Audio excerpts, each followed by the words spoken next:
très belle nuit sur France Inter, les informations Léo Técher.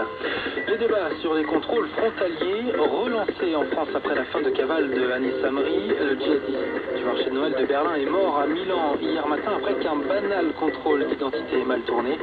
Dans son sac à dos, un billet de train à la 3e place et c'est l'ancienne ministre Simone Veil, à l'origine de la loi sur l'avortement, qui lui passe devant. Pour la suite de votre nuit à 5h et presque 4 minutes sur France Inter, on retrouve tout de suite le magazine Interception, magazine de la rédaction de votre radio. C'est bon, une avance 68. Bonjour à tous.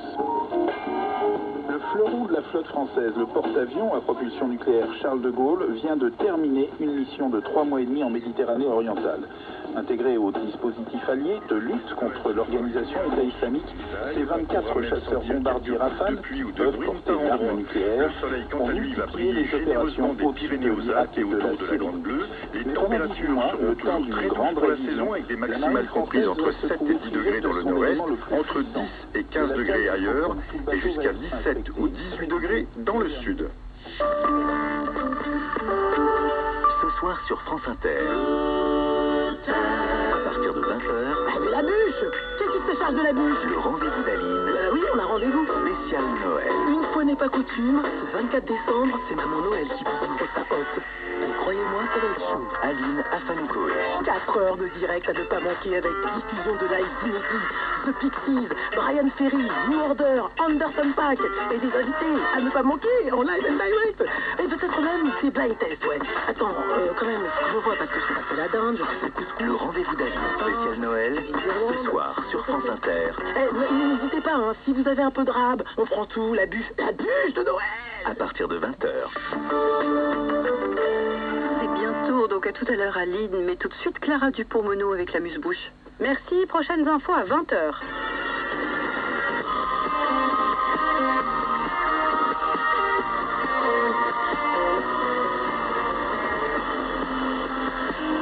Bonsoir, amis des livres et des apéros. Les femmes de pouvoir sont suspectes. On les voit toujours un peu comme des mères démissionnaires et des épouses fantômes.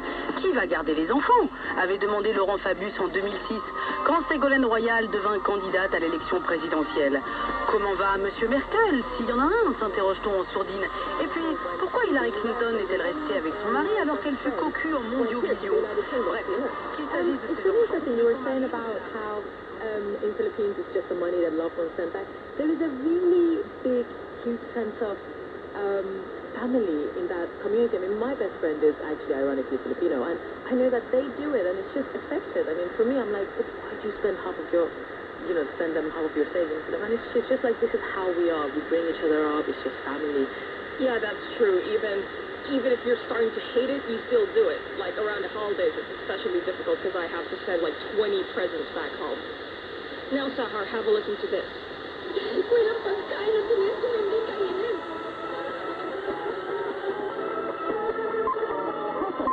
est 6h.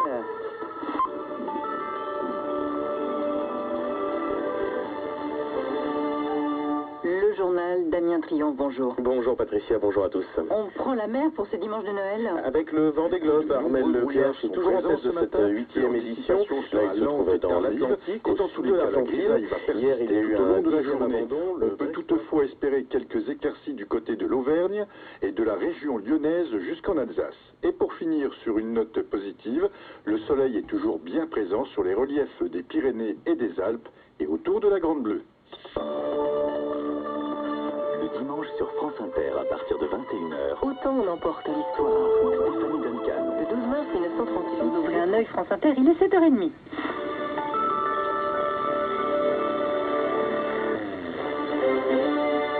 Le journal d'Alien. Que dans la langue très énigmatique des marins auxquels nombre d'entre vous étaient attachés aussi à celles qui ont porté cette météo marine comme Marie-Pierre Planchon puis Brigitte Forest.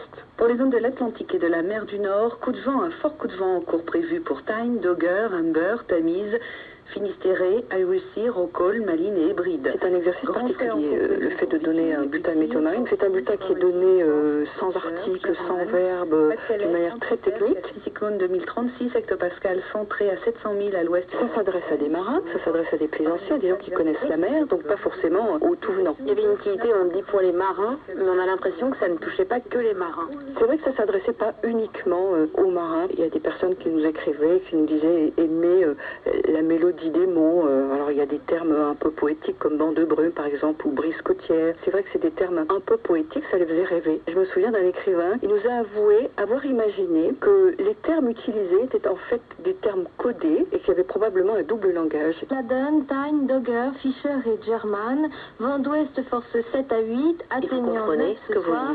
La première fois que j'ai donné un bulletin de météo marine, donc il y a très longtemps, j'avoue ne pas y avoir compris grand-chose, mais évidemment par la suite, oui, on sait à quoi correspondent les vents, les forces, voilà, on sait quand même ce qu'on dit, Dieu merci. Avec la voix, vous l'aurez reconnu, de Marie-Pierre Planchon, réalisation Élodie Forêt, et vous pouvez désormais retrouver la météo marine uniquement sur franceinter.fr. Elle nous berce, elle aussi, la voix de Patricia Martin. Oui, j'ai fait la météo marine, pas longtemps, mais j'ai fait un peu, merci Frédéric Beignède. Le disque du week-end.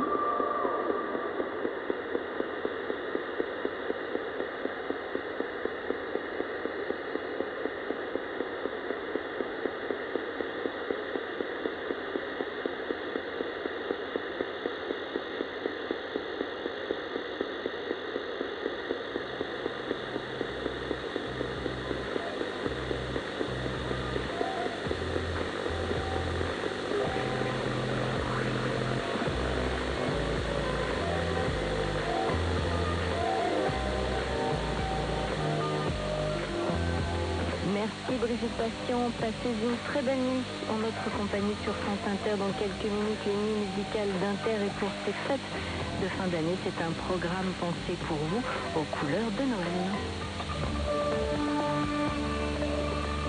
Du lundi au vendredi sur France Inter, à partir de 16h, la récréation, et si on faisait une pause? Vincent Josse. C'est à boire qu'il nous faut. Demain, on fait des vendanges et puis on trinque. La vigne inspire les compositeurs. Résultat, en musique. La récréation. Demain, à 16h, sur France Inter.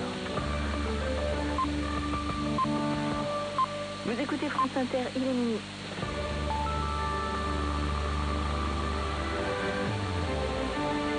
Le flash Camille Magnard. Noël 2016 est déjà derrière nous. Eh oui, et déjà vous êtes nombreux, ne le cachez pas, à chercher comment vous débarrasser des cadeaux ratés. 5 excellentes nuits à l'écoute de France Inter, une nuit tout en musique pour vous accompagner jusqu'à 4h du matin.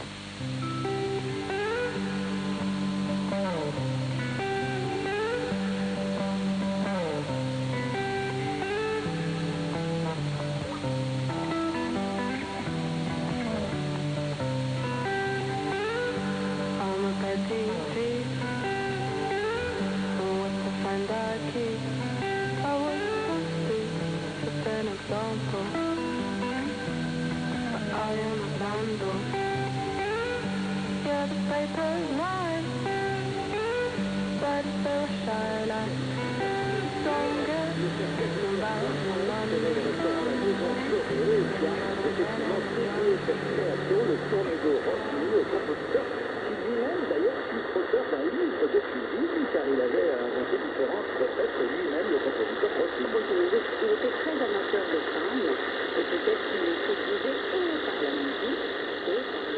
Dans votre récepteur radio en FM sur la fréquence de votre ville. Retrouvez toutes les informations dont vous pourriez avoir besoin, le guide des fréquences, ainsi que l'écoute en direct de vos émissions, en vous connectant sur le site franceinter.fr ou appelez-nous du lundi au vendredi au 01 56 40 40 50. 01 56 40 40 50. Légende, le Parisien aujourd'hui en France. Vous écoutez France Inter, 1 heure. Tout de suite, un point sur l'actualité. Une belle nuit sur France Inter, Léo Técher pour les informations. Une folie meurtrière, c'est ce qui expliquerait 3 meurtres.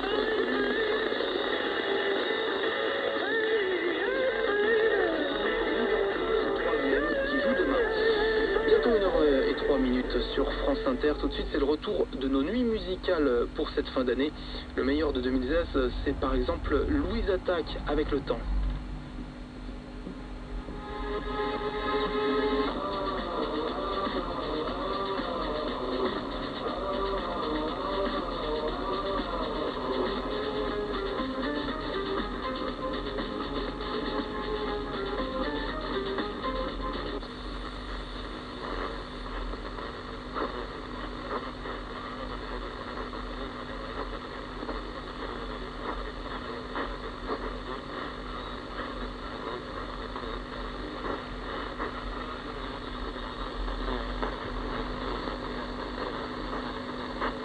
Augustin Trapenard, sur France Inter. C'est assez embarrassant parce qu'il est quand même académicien, plus vraiment tout jeune, mais tellement culte, on devrait être impressionné. On n'a qu'une seule envie, c'est d'aller lui faire un câlin en fait. Il est adorable, aussi bien physiquement que socialement. C'est un petit monsieur, impeccable, élégant, cheveux blonds, soigneusement peignés. On se retrouve tout à l'heure et bonjour à Marathon. Bonjour alors. Bonjour Julien.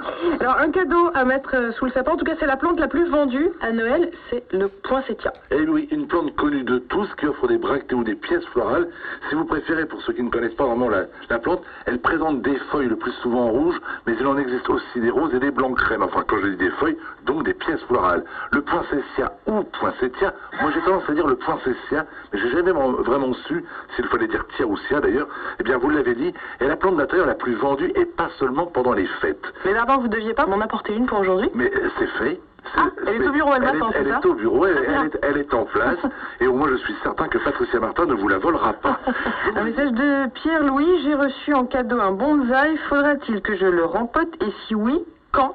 Et avec quelle terre, Alain Baraton? Quand vous offrez un bonsaï, d'ailleurs on dit pas bonsaï mais bonsaï, on a souvent... Ah pardon. Ah mais moi je suis comme vous, je dis la même chose, j'ai beau le savoir... C'est à cause de bonsaï. Oui mais on dit oui, le cri du kamikaze asiatique. Non, le bonsaï est une plante, quand vous l'offrez, il ne faut pas oublier d'offrir avec le jardinier.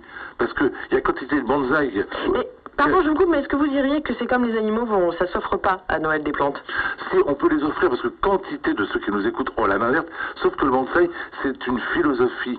Quand vous êtes face à un arbre, un petit arbre, que vous travaillez pour qu'il soit nanifié, il faut avoir la philosophie, une philosophie particulière. Moi, j'ai eu la chance de rencontrer le grand maître des bonsaïs dans le monde.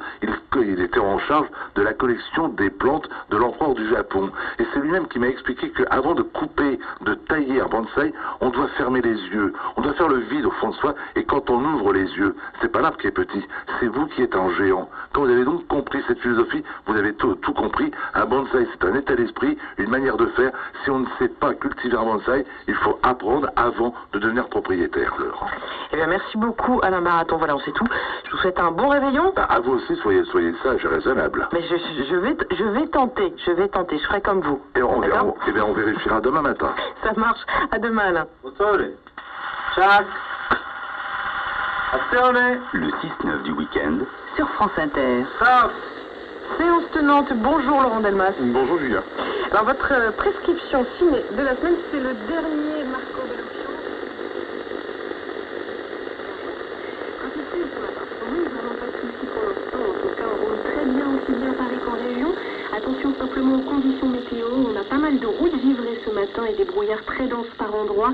Toute la moitié nord du pays est concernée, donc n'hésitez pas à lever le pied.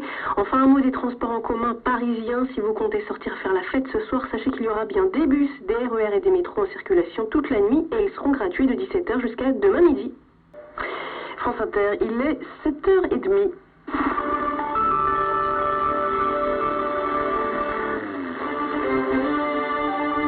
Et on retrouve Bernadette Samenas pour le journal. Bonjour. Bonjour. Paris est une fête malgré tout. Ce soir de Nouvel An, la capitale veut faire tourner les têtes. Opération séduction sur les Champs-Élysées. Le programme dans quelques instants. Lendemain de fête, dès demain, entrée en vigueur d'un article phare de la loi travail, les accords d'entreprise. On fait le point pour les TPE. Dans ce journal, encore la cyberguerre froide, États-Unis-Russie. Il y en a qui pensent que l'éco c'est trop... horrible. Pardon. Je comprends rien, moi. L'économie c'est pas moustique. Pourtant l'économie dans notre vie, c'est partout et tout le temps. Tous les samedis à 9h15 sur France Inter. On n'arrête pas l'éco. Marion Lou. Ce samedi dans le mag, un spécialiste du son, le patron de la start-up De Vialet, fabricant d'enceintes connectées qui séduisent de Taïwan aux États-Unis. Et dans notre reportage Anne, une question. 40% de femmes dans les conseils d'administration. C'est obligatoire dès le 1er janvier, mais est-ce vraiment respecté? On n'arrête pas l'écho. Ce samedi sur France Inter à 9h15.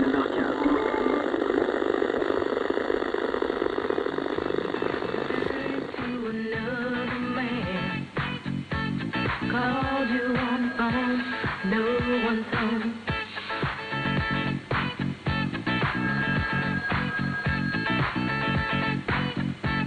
Baby, why leave me all alone? And if it wasn't for the music, I don't know what I'd do. Yeah. Last night a DJ saved my life. Last night a DJ saved my life from a broken heart. Last night a DJ saved my life. Last night a DJ saved my life with a song.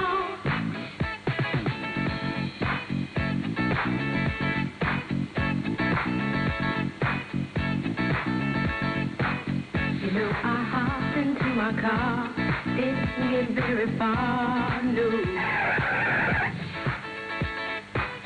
Before I had you on my mind, why be so unkind?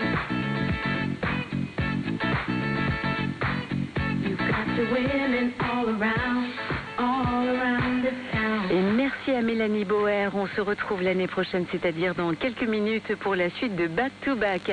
Alexandra Duboucheron. Et si on lançait le décompte? Très bien. Allez, 5, 4, 3, 2, 1. Bonne